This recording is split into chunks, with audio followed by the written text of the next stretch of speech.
Hello everyone, जैसे कि आप सभी को मालूम है कि फिर से घूम फिर के रविवार का दिन वापस आ चुका है और हर एक सप्ताह की तरह रविवार के शाम को मैं आप सभी के लिए संडे कमेंट स्पेशल वीडियो लेकर के आता हूँ।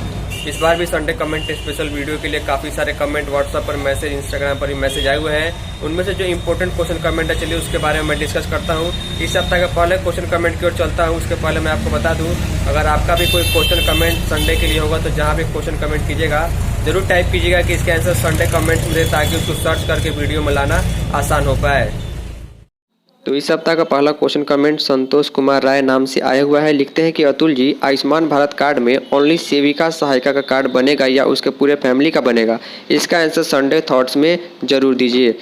तो देखिए, अगर आपने मेरा वो 1 फरवरी वाला वीडियो देखा होगा जिसमें मैंने बजट का पूरा डिटेल बताया हुआ है, साथ में वित्त मंत्री ने जिस प्रकार घोषणा की कि आंगनवाड़ी वर्कर्स, पूरे भारत की मैं बात कर रहा हूँ, और साथ में आशा वर्कर, इन दोनों को जो है आयुष्मान भारत योजना का लाभ मिलेगा। आंगनवाड़ी वर्कर में सेविका सहायिका दोनों आती है और आशा वर्कर में जो है वो पूरे भारत की आशा कार्यकर्ता आती है। तो फिलहाल सरकार के द्वारा सिर्फ और सिर्फ आंगनवाड़ी सेविका सहायिका और आशा कार्यकर्ताओं को जो है इस बजट में जो अलग से इस स्कीम के तहत जोड़ने का निर्देश दिया गया है। फैमिली के बारे में जानकारी नहीं है।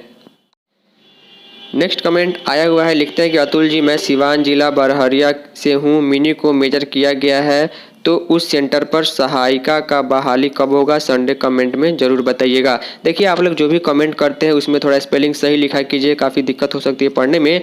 कुल मिलाकर कहने का मतलब है कि जिनको मिनी से मेजर किया जा चुका है, अब वहाँ पर सहायिका की ज़रूरत है, क्योंकि बड़े सेंटर में सहायिका की ज़रूरत होती है, मिनी सेंटर में सहायिका नहीं होती थी। लेकिन अब सहायिका के लिए एक बार में पूरे जिले का जब सेंटर मिनी से मेजर में बदल जाएगा तो एक बार में उसका लिस्ट तैयार होगा। मान के चलिए कि 1 से 2 महीने के अंदर अंदर वहाँ पर जो है सहायिका की भी बहाली कर दी जाएगी, क्योंकि बड़े सेंटर में पोषक क्षेत्र बड़ा होता है, बच्चे ज़्यादा होते हैं, लाभार्थी ज़्यादा होते हैं, तो सहायिका की जरूरत निश्चित रूप से पड़ेगी। नेक्स्ट कमेंट तेज प्रताप कुमार जी ने पूछा हुआ है। लिखते हैं कि पोषाहार वाला खाता का स्टेटमेंट कैसे चेक करते हैं, बताएं। पंजाब नेशनल बैंक संडे को जरूर बताएं।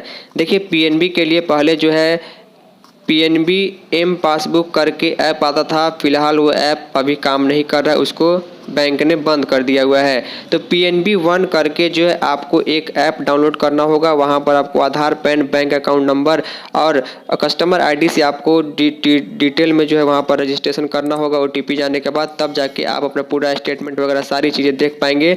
पीएनबी 1 पासबुक में अपना पूरा स्टेटमेंट आप लोग देख सकते हैं।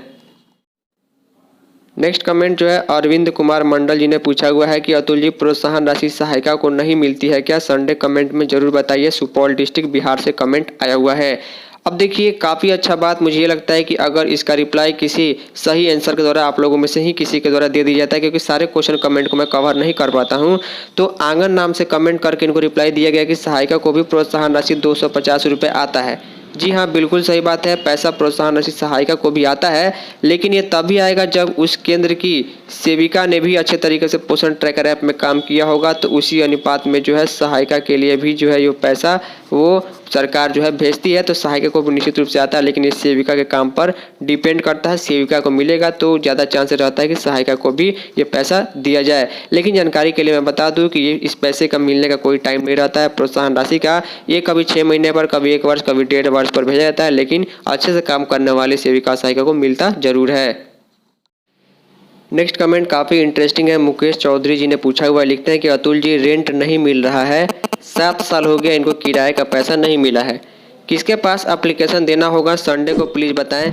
मेरे सीडीपीओ, यहाँ पर सीडीपीओ का नाम इन्होंने मुझे लिख करके भेजा हुआ था, लेकिन आप सभी को मालूम है कि प्राइवेसी इशू के चलते मैं किसी का नाम, किसी का फुल डिटेल रिवील नहीं करता हूं। यहाँ पर इन्होंने अपने सीडीपीओ का नाम दिया हुआ था, उनको जो है एग्रीमेंट दे देकर थक चुके हैं, कभी रेंट नहीं मिलता है। और यहाँ पर इन्होंने अपने सेक्टर के एलएस का भी नाम दिया हुआ था, केंद्र का, उनका भी नाम मैंने हाइड किया हुआ, क्योंकि उससे किसी को दिक्कत नहीं हो, इसलिए प्राइवेसी इशू के चलते मैं ध्यान रखता हूँ। इनको भी दिया हुआ तो इसके लिए क्या करें? यानी इनका कहने का मतलब है कि सभी चीज़ें मैं अप्लाई कर चुका हूँ, एप्लीकेशन दे चुका हूँ, साथ में एग्रीमेंट दे चुका हूँ, लेकिन पैसा नहीं आया।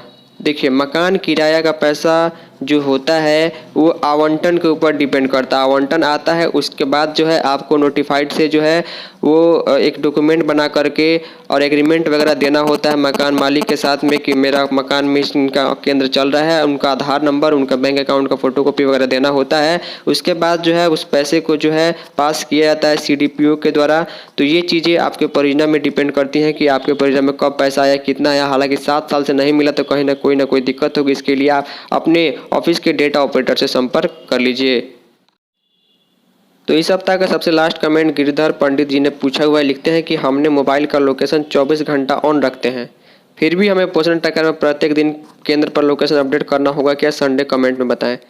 देखिए, मैंने पहले ही आप सभी को बता रखा है कि आपके मोबाइल का जो सरकार की ओर से मिला हुआ इसका लोकेशन जो है हमेशा ऑन रहता है, 24 घंटे ऑन ही रहता है। बाकी आप अपने केंद्र पर पहुंच करके सप्ताह में 1 दिन 2 दिन आप लोकेशन को अपडेट कर दीजिए, कहीं कोई दिक्कत नहीं आएगी। और जहां भी काम कीजिए अपने केंद्र पर ही रह कर कीजिए।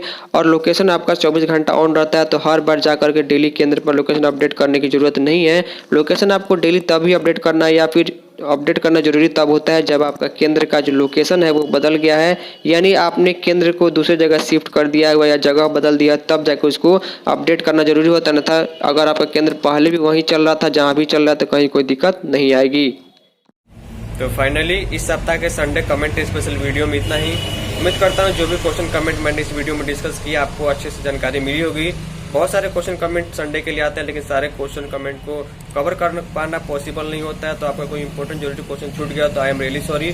इसके लिए आप मुझे पर्सनली इंस्टाग्राम पर मैसेज कर सकते हैं, लिंक डिस्क्रिप्शन में दिया गया है। फाइनली सप्ताह के लिए इतना ही। मिलते हैं फिर किसी नई वीडियो में, तब तक के लिए जय हिंद, वंदे मातरम।